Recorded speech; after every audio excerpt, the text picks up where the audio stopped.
अस्सलाम वालेकुम and welcome to lecture 28 of marketing research. और जो टॉपिक इसमें हम शुरू करने जा रहे हैं वो डेटा प्रिपरेशन प्रोसेस है।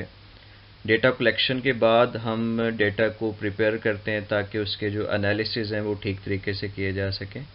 इस टॉपिक को मैंने 3 पार्ट्स में डिवाइड किया, यानी लेक्चर 28, 29 और जो 30th लेक्चर है वो इस टॉपिक को कवर करेंगे।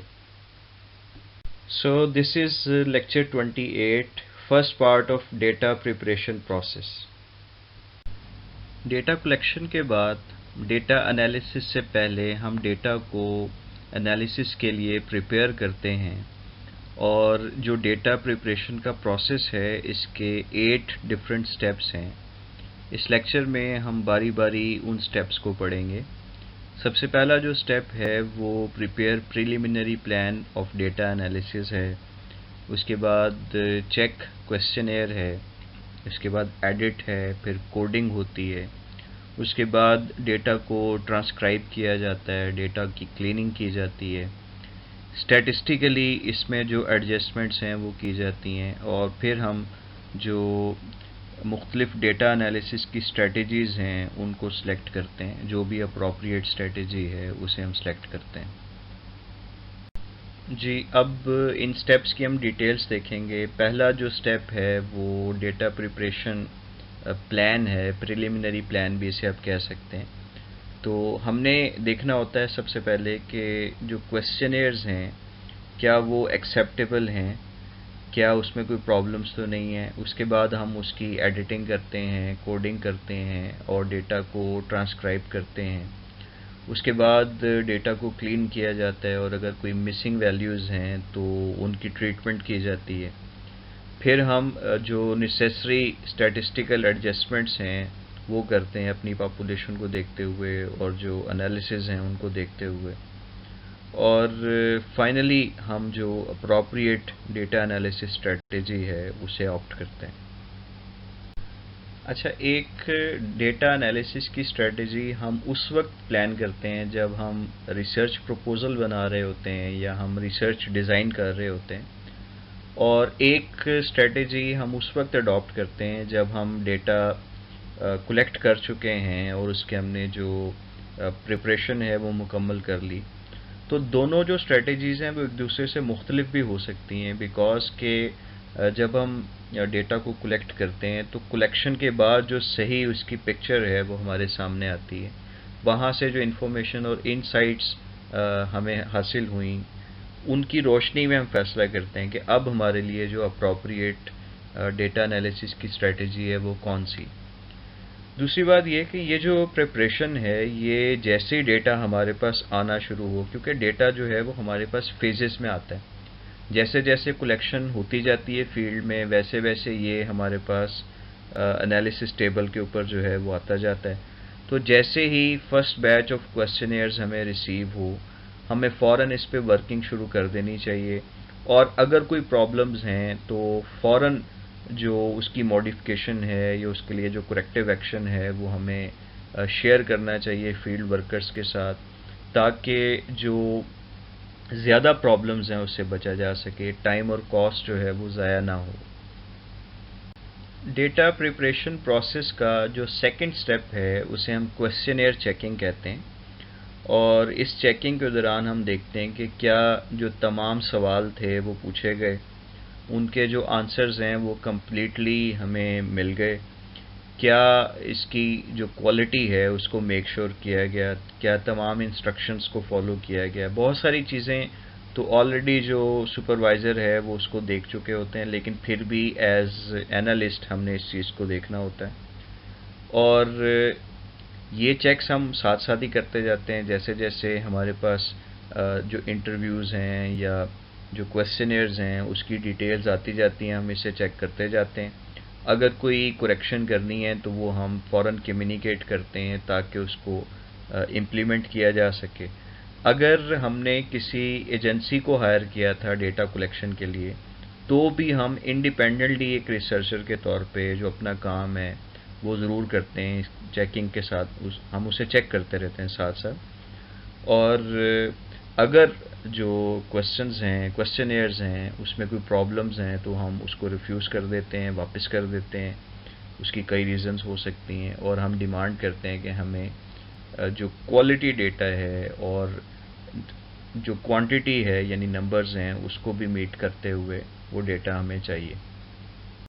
अब क्वेश्चनियर को जो हमने चेक करना है तो उसमें कई चीज़ों का ख्याल रखना है।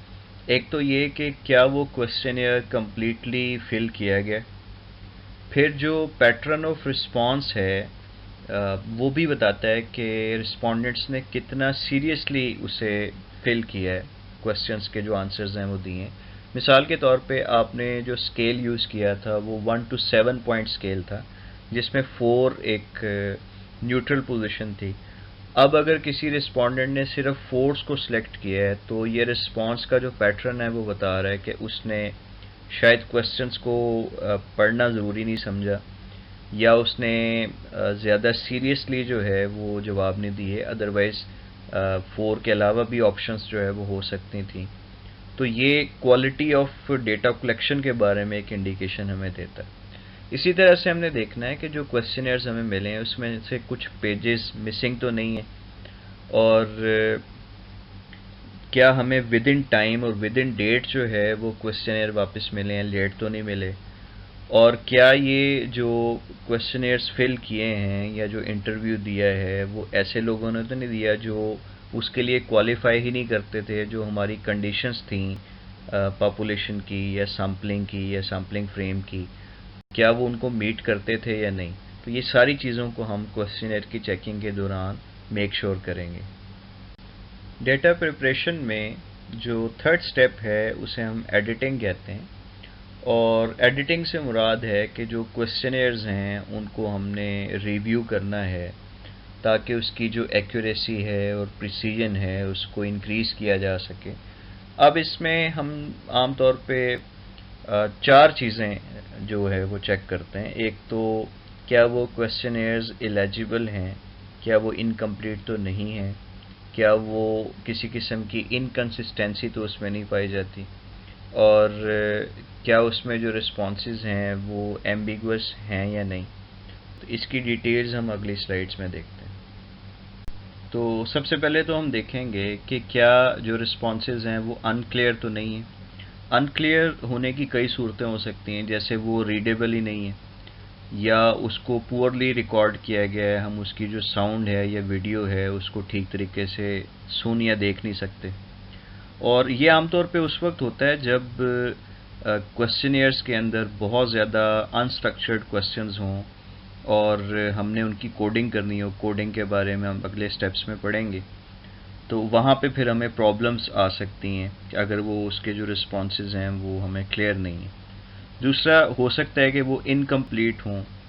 मिसाल के तौर पे रिस्पोंडेंट ने किसी एक या एक से ज़्यादा जो सवाल हैं उनके जवाब ही नहीं दिए, तो उस सूरत में भी प्रॉब्लम्स जो है वो आ सकती हैं। फिर लैक ऑफ कंसिस्टेंसी हो सकती है।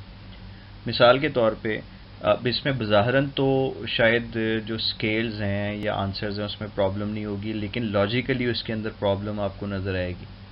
जैसे आप देखें कि एक रिस्पोंडेंट ने अपनी जो मंथली इनकम है वो लेस दैन 50,000 रुपीज़ शो की, और आगे किसी सवाल के जवाब में वो बताता है कि वो बड़ा फ्रीक्वेंटली मॉल ऑफ लाहौर में, जो कि एक प्रेस्टिजियस शॉपिंग सेंटर है लाहौर के अंदर, वहाँ पे वो शॉपिंग करता है। तो ये लॉजिकली मुमकिन नहीं है कि एक ऐसा बंदा है जिसकी मंथली इनकम लेस दैन 50,000 है और वो फ्रीक्वेंटली ऐसी जगह से शॉपिंग करे जो एक एक्सपेंसिव शॉपिंग एरिया कहलाता है।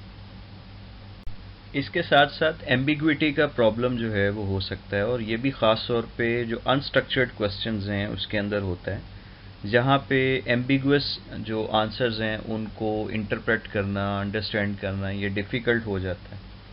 मसलन अगर किसी आंसर में ये बाज़ दफ़ा जो इंटरव्यूअर है उसके एंड पे भी हो सकता है कि अगर उसने आंसर को शॉर्ट कर दिया या उसको अपने अल्फाज में लिख दिया या उसको एब्रीवेटेड फॉर्म में जो है वो लिख दिया है, तो उसकी वजह से पढ़ने वाले को जो कन्फ्यूजन है वो हो सकती है। बाज़ दफ़ा ये स्ट्रक्चर्ड क्वेश्चंस में भी हो जाता है जहाँ पे आप कोई स्केल यूज़ कर रहे हैं। अब लेट्स से हमने एक स्केल जो है वो बनाया था 1 से 5 तक का। अब उसमें या तो ऑप्शन 1 थी, 2 थी, 3, 4 एंड 5 थी। एक रिस्पोंडेंट ने 2 और 3 दोनों को सर्कल कर दिया है। तो इस चीज़ का क्या मतलब है? क्या वो इसका मतलब 2.5 वैल्यू लेना चाह रहा है जो हमने स्केल में यूज़ नहीं की थी? क्या हमें इस ऑप्शन को एक्सेप्ट करना चाहिए एज 2.5 या हमें इसे रिजेक्ट कर देना चाहिए? फिर ये भी हमें जहन में रखना पड़ेगा कि जो कोडिंग ऑलरेडी हम कर चुके हैं उसमें एक नंबर आ सकता है या 2 आएगा या 3 आएगा, तो जो इन बिटवीन नंबर्स हैं उसकी गुंजाइश उसमें मौजूद नहीं है। अब सवाल ये है कि ये जो अनसेटिस्फैक्ट्री रिस्पॉन्सेज हैं इनको हम कैसे डील करें? तो उसका जवाब है एक तो ये कि आप इसे फील्ड वर्कर्स को वापस कर दें। आप जो रिस्पोंडेंट्स हैं डायरेक्ट उन्हें रब्ता कर सकते हैं या फील्ड वर्कर्स के ज़रिए उनसे कांटेक्ट कर सकते हैं और जो डेटा है उसको रिकलेक्ट कर सकते हैं। जब हम B2B मार्केट्स में रिसर्च करते हैं जहाँ पे सैम्पल साइज स्मॉल होता है और जो रिस्पोंडेंट्स हैं वो भी बहुत हद तक आइडेंटिफाइबल होते हैं, तो वहाँ पे ये काम रिलेटिवली इजीली हो सकता है। इसी तरह से अगर कोई मिसिंग वैल्यूज़ हैं तो उनको हम खुद असाइन कर सकते हैं। ये टेक्निक उस वक्त हो सकती है जब अनसेटिस्फैक्ट्री रिस्पॉन्सेज वाले जो रिस्पोंडेंट्स हैं वो थोड़े हैं, तो थोड़े लोगों के लिए हम ये काम कर सकते हैं। या जो प्रोपोर्शन ऑफ अनसेटिस्फैक्ट्री रिस्पॉन्सेज किसी एक क्वेश्चनेयर में है वो कम है, किसी एक क्वेश्चनेयर में एक आध या 2-3 जगहों पे जो है वो मिसिंग वैल्यूज़ हैं, वहाँ पे हम एज्यूम कर सकते हैं। ज़्यादा हो तो वहाँ ये काम भी नहीं हो सकेगा। और उन वेरिएबल्स के लिए हम कर सकते हैं जो हमारे की वेरिएबल्स नहीं हैं, वहाँ पे हम मिसिंग वैल्यूज़ को असाइन कर सकते हैं या एज्यूम कर सकते हैं। एक और जो ट्रीटमेंट है उसे हम डिस्कार्डिंग कहते हैं, यानी ऐसे रिस्पोंडेंट्स जिनके आंसर सेटिस्फैक्ट्री नहीं हैं उन्हें हम अपने डेटा में से रिमूव कर दें। यह आमतौर पे हम उस वक्त करते हैं जब ऐसे लोगों की तादाद कम हो, proportion of respondents with unsatisfied responses is small और sample size जो है वो large enough हो, तो थोड़े लोगों को अगर हम निकाल भी देंगे तो sample size के ऊपर कोई बहुत ज़्यादा फ़र्क नहीं पड़ेगा। ये हम उस वक्त भी करेंगे जब unsatisfactory respondents जो हैं वो satisfactory respondents से general characteristics में बहुत ज़्यादा मुख्तलिफ नहीं है। यानी अगर रिस्पोंडेंट्स जिन्होंने सही जवाब दिए और वो रिस्पोंडेंट्स जिन्होंने सही जवाब नहीं दिए, तो अगर दोनों की करैक्टरिस्टिक्स एक तरह की हैं, मैचेबल हैं, तो फिर हम जो अनसेटिस्फैक्ट्री रिस्पॉन्सेज वाले रिस्पोंडेंट्स हैं उनको रिमूव कर सकते हैं, क्योंकि उसकी वजह से नॉन रिस्पॉन्स जो बायसनेस एरर है वो नहीं आएगा, जिसे हम ऑलरेडी डिस्कस कर चुके हैं पीछे। फिर proportion of unsatisfactory responses in each case is large, यानी ऐसे रिस्पोंडेंट्स जिन्होंने एक क्वेश्चनर में बहुत सारी जगहों पे जो है वो गलतियां की हैं, बहुत सारी मिसिंग वैल्यूज़ हैं या गलत जवाब हैं, तो उनको हम रिमूव कर सकते हैं। और अगर ये काम जो मिसिंग वैल्यूज़ का है वो की वेरिएबल्स के अंदर हुआ है, तो वहाँ पर भी हम उन रिस्पॉन्सेज को डिस्कार्ड कर सकते हैं, रिमूव कर सकते हैं, डिलीट कर सकते हैं, यानी ख़त्म कर सकते हैं। डेटा प्रिपरेशन प्रोसेस का जो चौथा स्टेप है उसे हम कोडिंग कहते हैं, और कोडिंग से मुराद है किसी क्वेश्चन को या वेरिएबल को कोई नंबर या कोड असाइन करना। कोडिंग प्री कोडिंग भी हो सकती है और पोस्ट कोडिंग भी हो सकती है। जो स्ट्रक्चर्ड क्वेश्चंस होते हैं जिसमें हम पहले से क्वेश्चंस को तैयार करते हैं और उसको हम पहले से कोड असाइन कर देते हैं, ये सिंपल और इजी होती है। और आमतौर पे क्वांटिटेटिव रिसर्च में जिसमें हम वेरिएबल्स के साथ कुछ ना कुछ स्केल इस्तेमाल करते हैं, वहाँ पे ऑलरेडी हम कोडिंग कर चुके होते हैं। जबकि जो क्वालिटेटिव डेटा एनालिसिस है वहाँ पे ज़्यादातर हम अनस्ट्रक्चर्ड क्वेश्चंस यूज़ करते हैं और पोस्ट कोडिंग जो है वो करते हैं, जो कि रिलेटिवली डिफ़िकल्ट है।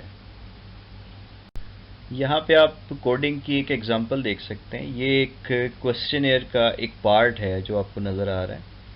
तो आप देखें, सबसे पहले question number 1, what is your gender, और उसके बाद ऑप्शंस दी गई हैं, number 1 is male and number 2 is female. तो क्वेश्चन नंबर आपको नज़र आ रहा है, जो क्वेश्चन की स्टेटमेंट है वो आपको नज़र आ रही है। इसी तरह राइट साइड पे आपको मेल और फीमेल ये दोनों ऑप्शंस जो है वो नज़र आ रही हैं। और इसी तरह नेक्स्ट क्वेश्चन में आप देखें what is your age group, तो जो 4 ऑप्शंस दी गई हैं, अगेन ये जो नंबर 2 था, ये क्वेश्चन नंबर 2 था। फिर आगे इसकी स्टेटमेंट आप देख सकते हैं, इसकी 4 ऑप्शंस हैं और चारों ऑप्शंस को जो नंबर दिए गए हैं, एक्चुअली इन नंबर्स को हम कोड कहते हैं। यानी क्वेश्चन 1 में 2 कोड्स यूज़ किए गए हैं, 1 and 2, 1 is for male and 2 is for female. इसी तरह क्वेश्चन 2 में 4 तरह के कोड्स यूज़ किए गए हैं। फर्स्ट कोड से मुराद, या जब नंबर 1 लिखा जाएगा उससे मुराद है less than 20 years of age. Code 2 से मुराद है 20 टू 25 ईयर्स। कोड 3 से मुराद है 26 टू 30 ईयर्स और कोड 4 से मुराद है मोर देन 30 ईयर्स। इसी तरह नेक्स्ट क्वेश्चन में देखें, जो क्वेश्चन नंबर है वो 3 है। Do you have a valid passport, ये क्वेश्चन की स्टेटमेंट है। 2 ऑप्शंस येस और नो हैं। इन 2 ऑप्शंस के जो नंबर्स हैं वो कोड्स हैं, यानी जब इस क्वेश्चन नंबर 3 का रेफरेंस दिया जाएगा और कोड 1 कहा जाएगा तो उससे मुराद येस है और कोड 2 से मुराद नो है। फिर जो सॉफ्टवेयर है या एनालिसिस हैं उसमें हम पूरी स्टेटमेंट की बजाय उस क्वेश्चन या वेरिएबल का जो नेम है वो इस्तेमाल करते हैं। तो जैसे क्वेश्चन 3 में पूरी स्टेटमेंट की बजाय अगर इस क्वेश्चन को नाम दिया जाए तो वो पासपोर्ट है। इसी तरह फर्स्ट क्वेश्चन को अगर आप स्टेटमेंट की बजाय नेम देना चाहें तो वो जेंडर है और सेकंड में एज ग्रुप है। कोडिंग की एक और एग्जांपल आप देख सकते हैं और ये सिलेक्शन ऑफ अ रेस्टोरेंट के बारे में है। आपने 20 रिस्पोंडेंट्स से उनकी जो प्रेफरेंसेस ऑफ रेस्टोरेंट्स है उसके बारे में पूछा है और हर रिस्पोंडेंट ने जो है वो मुख्तलिफ जो स्केल्स हैं मुख्तलिफ क्वेश्चंस में यूज़ किए गए हैं उसके मुताबिक अपने अपने रिस्पॉन्सेस दिए हैं। अब जब आपने पहला सवाल रिस्पोंडेंट से पूछा कि आपने अपनी जो प्रेफरेंस है मुख्तलिफ रेस्टोरेंट्स के बारे में वो बतानी है, जो मशहूर रेस्टोरेंट्स हैं उसमें से आपकी प्रेफरेंस क्या है, तो 1 to 7 स्केल यूज़ किया गया। 1 is week preference and 7 is strong preference. फिर उसके बाद जो दूसरे सवाल पूछे गए हैं कि आपने हर रेस्टोरेंट को रेट करना है in terms of quality of food, ये एक क्वेश्चन है। फिर क्वांटिटी ऑफ पोर्शंस, यानी जो मील सर्व किया जाता है वो कितना ज़्यादा होता है, उसकी क्वांटिटी कितनी होती है, ये एक अलग क्वेश्चन है।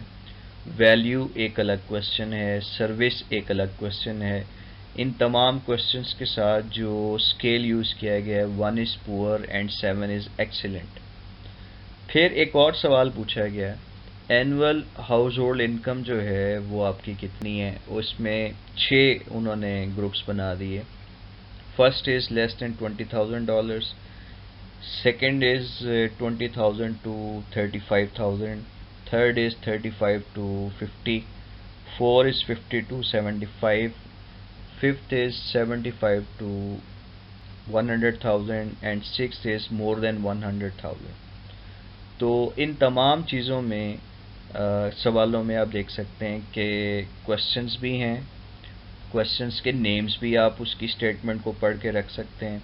उसके साथ स्केल्स भी यूज़ किए गए हैं, स्केल्स के अंदर ऑप्शंस हैं और ये जो स्केल्स की ऑप्शंस के साथ नंबरिंग यूज़ की गई है ये उसके कोड्स हैं।